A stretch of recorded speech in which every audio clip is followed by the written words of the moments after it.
Nah, lagi asik-asiknya dia nih motong-motong tubuh Saleh lah, bunyilah bel. Udah bunyi bel, ternyata itu tuh saudari perempuan Saleh. Sontak dia takut ketahuan kan. Pergi lah dia tuh lewat pintu belakang dan turun lewat tangga darurat weh. Assalamualaikum warahmatullahi wabarakatuh. Terima kasih sudah klik video ini. Nah, di video kali ini aku akan kembali membahas kriminal yang belum lama terjadi weh. Ini terjadi pada Fahim Saleh yang merupakan CEO sekaligus pendiri dari Gokada.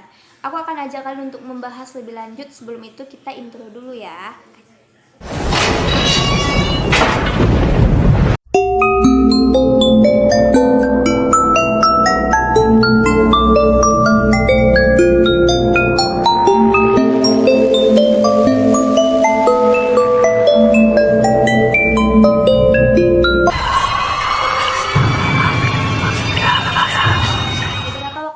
Dihebohkan dengan bos transportasi online Gokada dan Patau yang bernama Fahim Saleh yang meninggal di apartemennya di Manhattan, New York.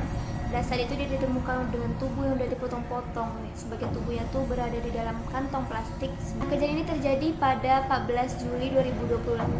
Tapi nggak lama kemudian polisi itu berhasil menemukan pelaku dari pembunuhan si Fahim Saleh ini weh. Dan ternyata pelakunya itu adalah Tyrese Hasfield yang merupakan mantan asisten dari si Fahim Saleh ini weh. Sebelum aku ngajak kalian untuk membahas kronologi kematian si Fahim Saleh ini, aku akan ajak kalian dulu untuk mengenal sosok Fahim Saleh ini ya weh. Fahim Saleh lahir pada 12 Desember 1986 di Bangladesh, yang mana dia itu tumbuh besar di Arab Saudi. Si Fahim Saleh itu keturunan Bangladesh sama Amerika Serikat weh. Waktu dia kecil kan dia tuh di Arab Saudi. Nah, pada saat dia udah mulai beranjak dewasa, akhirnya orang tuanya itu memutuskan untuk pindah ke New York dan menetap di New York. Fahim Saleh ini juga memiliki saudari perempuan 2 orang. Fahim Saleh itu juga pernah kuliah di universitas bernama Bentley di Boston, yang mana dia itu berhasil meraih gelar sarjana informasi komputer. Saleh merupakan pendiri sekaligus CEO dari Gokada, yang mana itu merupakan perusahaan pengendara motor. Dia juga merupakan pengusaha Amerika dari programmer komputer Bangladesh yang menjadi mulanya untuk mendirikan Gokada sama Patau nih weh. Perusahaan si Saleh ini emang udah terkenal di mana-mana seperti di Nepal, Bangladesh, banyak lah pokoknya. Fahim Saleh itu udah mulai suka sama bisnis gitu udah dari SMP. Jadi udah dari kecil tuh dia emang udah suka berbisnis gitu. Usaha pertama kali yang didirikan oleh Fahim Saleh ini adalah di Mitra Venture Capital, sebuah perusahaan berbasis model Ventura di Manhattan, New York. Dia itu juga investor aktif di negara-negara berkembang seperti di Kolombia. Selain itu dia tuh juga memiliki banyak usaha di luar negeri. Pokoknya tuh dia tuh udah betul-betul pengusaha muda gitu lah weh, yang kaya raya. Sebelum 2009 lalu si Fahim Saleh itu udah pernah berbisnis online juga gitu, kayak dia jualan baju sama makanan di Facebook. Tapi dia mikir kan, kok nggak ngembang-ngembang ya, kok sini-sini aja nampak usaha aku nih nggak nambah-nambah, kata dia ke kawannya kan. Dia buatlah sebuah aplikasi di iOS weh. Nah, karena dia bikin aplikasi itu, akhirnya dia mendapatkan pundi-pundi uang. Saking dia kerja kerasnya gitu akhirnya dia tuh mendapatkan $500 pertama di Google-nya pasti pada saat itu bangga lah kan, apa yang kita dapatkan itu dengan hasil kita bangga gitu kan.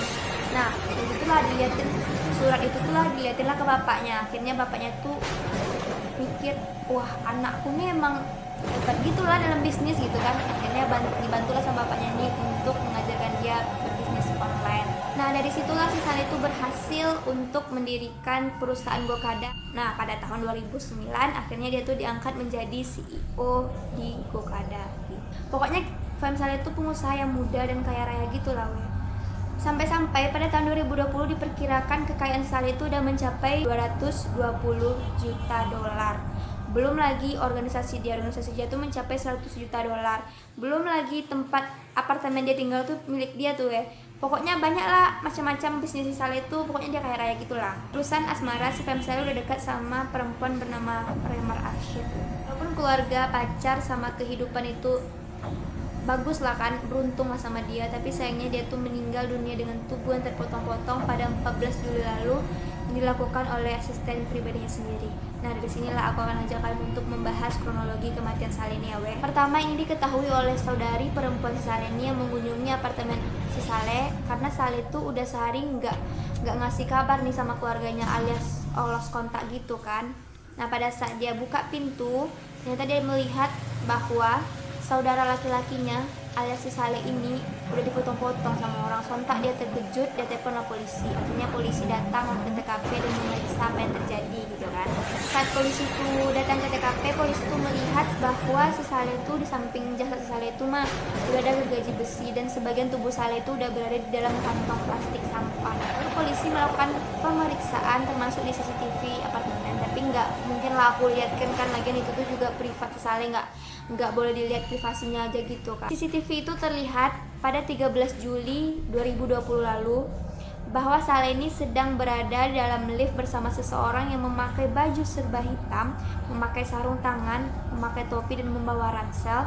Mana pada saat itu terlihat di CCTV itu kalau Saleh itu lagi ngobrol-ngobrol dengan gitulah sama orang itu kan. Kayak emang Saleh itu nggak ada curiga-curiganya sama orang yang udah kayak gitu kan. Udahlah nyampe di lantai 7, akhirnya orang itu nembak Saleh berkali-kali. Si Saleh lumpuh seketika dan akhirnya tuh ditikam Saleh berkali-kali, digoroknya Saleh tuh CCTV terlihat bahwa kejadian itu terjadi jam 1:44 dini hari Nah si pelakunya nih alias si Hasfil nih nggak langsung nih mutilasi si Saleh, tapi didiamin aja dulu, dibawalah ke kamar Saleh itu. Besok paginya si Hasfil ini pergilah ke toko bangunan untuk membeli gergaji besi dan pembersih lainnya tuh. CCTV toko bangunan tuh terlihat itu tuh jam 9:30 pagi Habis itu dia baliklah ke apartemen untuk mutilasi Saleh nih Dia pada saat itu dia tuh pakai sweater warna abu-abu dan dia tuh membawa penyedot debu portable gitu kan, yang digunakan untuk membersihkan residu bekas peluru yang ditembakin sama Saleh itu Nah lagi asik-asiknya dia nih motong-motong tubuh Saleh lah, bunyilah bel. Udah bunyi bel, ternyata itu tuh saudari perempuan Saleh. Sontak dia takut ketahuan kan. Pigilah dia tuh lewat pintu belakang dan turun lewat tangga darurat Nah di situ tuh Pigi dia kan kabur. Dan sampai situ tuh polisi tuh melakukan pemeriksaan terus menerus dengan mewawancari orang terdekat Saleh. Dan pada saat itu si detektif nih bilang nih, ini pasti yang kerja nih orang-orang dekat-dekat Saleh nih pastilah, kata si detektif nih kan. Betul detektif tuh rupanya emang si Hasfil tuh kah. Pada saat diwawancara ternyata orang-orang tuh bilang si Saleh ini terakhir bersama si Hasfil gitu. Akhirnya pada tanggal 17 Juli 2020 di hari Jumat si Hasfil ditangkap sama polisi di apartemennya Pada saat itu dia lagi sama pacarnya gitu kan, karena pacarnya tuh lagi ulang tahun, jadi dia tuh sama pacarnya. Pada saat ditangkap tuh mencoba kabur juga dia udah salah kabur lagi kan. Para teoris mengatakan bahwa si Hasfil ini berusaha untuk melakukan pembunuhan itu secara vertikal, ingin menjadikan pembunuhan itu seperti kayak mengenaskan gitu seperti bukan dia yang melakukan itu. Diduga si Hasfil ini berutang lah sama Saleh, karena itulah mungkin dibunuh Saleh Pas diwawancara orang-orang yang kepercayaan Saleh, 3 orang kepercayaan Saleh yang lain tuh mereka bilang bahwa si Hasfil ini dipecat sama si Saleh karena si Hasfil ini ketahuan make duit Saleh $90.000 karena itu dia dipecat. Si Saleh ini nggak ngelapor nih sama polisi bahwa si Hasfil ini lah nyolong duit dia, enggak, cuma dipecat aja. Tapi dia Saleh ini juga bilang ini, aku akan bantu kau untuk lunasi utang kau ke aku, untuk lunasi utang keluarga kau, untuk biaya hidup kau. Malah melunjak dia udah baik gitu orang sama dia, masih kurang ajar jadi orang udah diajarkan sama si Saleh juga dia tuh gimana cara tuh dia tuh melunasi utang-utangnya gitu kan. Ya Allah, jahat kali orang itu sumpah. Nah aku akan ajak kalian untuk mengenal si Hasfil nih tersangka nih Si Hasfil nih 4 tahun lalu tuh dia baru lulus SMA dengan menerima berbagai penghargaan. Karena dia menerima berbagai penghargaan telah dia bekerja sama si Saleh. Dia bekerja sama Saleh udah pada saat dia tuh berumur 16 tahun Nah karena Hasfil ini gigih, akhirnya Saleh tuh menjadikan si Hasfil ini sebagai asisten pribadinya tuh dan mengelola sebagian keuangan si Saleh untuk dikelola sama si Hasfil ini, sama keperluan pribadi Saleh itu si Hasfil tuh lah yang ngerjain gitu kan.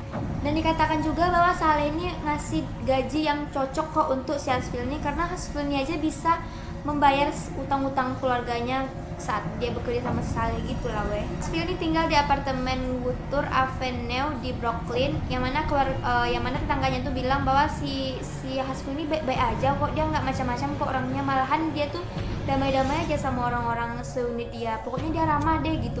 Pokoknya orang-orang tuh nggak percaya bahwa si Hasfil ini lah pelaku pembunuhan Saleh ini Pada jam 8:45 Jumat 2020 ditangkaplah si Hasfil ini di lobi bersama pacarnya. Pas ditangkap itu dia mencoba kabur tapi polisi berhasil menangkap si Hasfil ini. Pas diperiksa si Asfil ini ternyata nggak memiliki catatan kriminal sama sekali ya, seolah-olah dia tuh orang baik-baik aja lah kan gitu kan. Karena di luar negeri itu jarang loh orang yang nggak punya catatan kriminal, tapi si Asfil ini emang betul-betul nggak punya. Jadi polisi tuh nggak nyangka, lah bocah sekecil inilah pembunuhnya tuh, orang nggak nyangka lah si Asfil ini pokoknya pembunuhnya weh. Karena dia tuh nggak biasa ngelakuin pembunuhan kayak gitulah, makanya polisi tuh gampang kali ngelacak dia, banyak kali kesalahan yang dilakukan oleh si Asfil tuh weh. Contohnya kayak mana? Contoh yang pertama, dia tuh pergi ke toko bangunan beli gergaji besi untuk mutilasi Saleh, itu pakai kartu kredit siapa? Pakai kartu kredit dia weh. Ya udahlah polisi tahu kan. Terus yang kedua, 2 hari setelah dia potong tubuh si Saleh ini weh, dia pergi beli balon untuk pacarnya ulang tahun, itu pakai kartu kredit si Saleh. Jadi lah orang udah mati, siapa lah gunain itu tuh kan. Tuh karena kesalahan si Asfil inilah polisi tuh gampang kali ngelacak si Asfil nih, gampang kali. Apalah kalau itu masih kecil, kalau itu belum pandai, kau kayak gitu kata si polisi itu mungkin. Karena dia tuh emang sepele tapi apa gitu. Tapi bersyukur lah weh dia tuh ketangkap. Kematian Saleh itu banyak nih orang-orang yang berduka cita, termasuk keluarganya, orang-orang terdekat dia, sekaligus orang-orang yang bekerja sama dia seperti Gokada itu. Si Saleh itu digambarkan sebagai pemimpin yang hebat dan selalu memberikan cahaya positif bagi semua orang. Bagi keluarga Saleh ini dia bilang bahwa si Saleh itu lebih besar jiwanya, dia lebih baik, lebih ramah, lebih inovatif, lebih besar dari artikel-artikel yang membicarakan tentang Saleh ini. Pokoknya dia lebih daripada itu. Keluarganya juga bilang bahwa Saleh itu membawa semua orang untuk masuk ke kehidupan dia, bergabung dengan diri dia ini weh. Kayak gitu kali baik Saleh itu weh. Saking bekerja kerasnya Saleh itu, dia tuh diibaratkan sebagai mesin yang gak akan pernah berhenti bekerja weh. Ya Allah, orang sebaik itu. Semoga Saleh itu ditempatkan di sisi Allah Subhanahu wa taala, dan semoga yang pelaku yang melakukan pembunuhan ini alias si Taides Hasfil nih weh, semoga mendapatkan hukuman yang setimpal. Jadi menurut kalian gimana? Kalian bisa komen di bawah, atau mungkin ada nih beberapa yang ketinggalan sama aku, kalian juga bisa komen di bawah. Karena dalam penyelidikan jadi nggak bisa banyak ya yang aku kasih tahu sama kalian. Karena si Hasfil udah ketangkap, apa mungkin ada nih teori-teori lain yang terjadi, misalnya si Hasfil tuh nggak ngelakuin itu sendirian, atau pesaing bisnis si Saleh itu yang melakukan juga bersama si Hasfil, atau gimana. Kalian bisa komen di bawah kalau kalian tahu, supaya aku tuh juga tahu. Sampaikan untuk kalian semua yang nonton video ini bahwa jangan gampang percaya sama orang, karena kadang orang yang terdekat sama kita itulah yang menjatuhkan kita. Jadi kita tuh nggak boleh percaya sama sembarangan orang. Apalagi kayak gini lah contohnya kan, dari ceritain aja kita bisa sadar bahwa kita udah baik sama orang, tapi orang tuh masih aja tetap untuk jahat sama kita. Ya udahlah, namanya mungkin itu tuh udah takdir ya, udah jalannya di situlah kira-kira kan. Tapi untuk kedepannya kita tuh lebih bisa belajar bahwa jangan gampang percaya sama orang, karena orang yang kita anggap baik belum tentu baik. Rambut boleh sama hitam tapi otak nggak sama gitu kan. Sekian dari aku. Buat kalian yang suka sama video ini, jangan lupa like, komen, dan subscribe. Ya pokoknya subscribe intinya subscribe ya. Dan nyalain notifikasinya supaya kalian tuh selalu pantengin video-video dari aku. Dan apa ya, dadah.